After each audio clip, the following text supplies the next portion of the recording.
Gary, a fine win, third in a row. What's your reaction? Yeah, pleased, really pleased. Shame we didn't get a clean sheet. I think we switched off right at the end, but all in all, I thought the performance was very, very good. Score just at the end of the first half, which gives us the momentum going into the second half. But I thought we played very, very well, created a lot of chances, had a lot of possession. The negative was the conceding the goal at the end, but all in all, I'm very pleased. But it was a strong performance throughout the whole team. The defence maybe deserved a clean sheet for their 90-minute performance, and once again the strikers showed how clinical they can be. Well, it's quite interesting really, because Coley, I can't remember Coley having to make a save. We've done well defensively. I thought early part of the first half, our final pass, once we'd sprung off of them, needed to be better. But you know, we're nitpicking really after a fine performance. But also you got, you know, from their side, I thought they moved the ball around quite well at times, had some possession, but I thought we closed them down and sprung off them really well during periods of that game.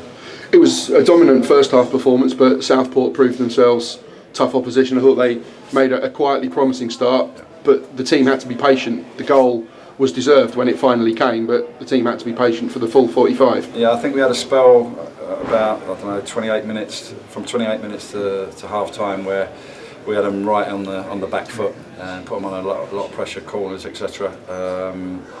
And we deserved to go in at half time winning. And you're pleased for Shamir. He's gone up front. It's caused teams problems with his pace, and he's chipped in with a couple of goals as well, which is pleasing. He's done well since he's moved up front. What was the thinking behind that? That pace is clearly a threat wherever he is on the field, but down the middle can be even more so. We like pace in the team, and you know, he's played in the Championship as well, so he understands the role. He can play wide and he can play up top. We wanted to stretch teams with his pace and the way we try and play, which then creates space. And he's a willing worker. He'll run the channels and get on the end of things. And I thought, since he's gone up top, he's done very, very well. And I see he almost plays two roles when he's up front. He can pull out and run the channels as well as being a central striker. Yeah, no, he's versatile. As I say, he can play either side really, you know, right or left, and also up top. So the pleasing thing as well, he's scoring goals. So you're always pleased when your centre forwards are scoring. And this afternoon particularly, he deserved that goal. He'd had a few chances in the first half and it wasn't quite going for him, and then he puts one in the top corner. Yeah, I said to him at half time we're going to have to work on his heading, because he should have scored against Woking with a header, and he should have scored today, or should have done better. So that's an area of his game that he needs to improve, and he was told, and he took it in the right way. But no, he's done very, very well. And then the second goal sealed what should have been the perfect afternoon. And there's a bit of good-natured debate, but it's Jake Gallagher's goal, not Scott Rendell's. Yeah, I think it's up for debate. I think you know, Jake wants it. I think Rennes will try and claim it as a striker. I said to Jake, I think it's an own goal. So you can make it of it what you want. But no, it's Jake's goal for me. And his second in two games. He's adding goals to his game. As a kid, he was a prolific goal scorer from midfield, and he's re-adding that element to his game.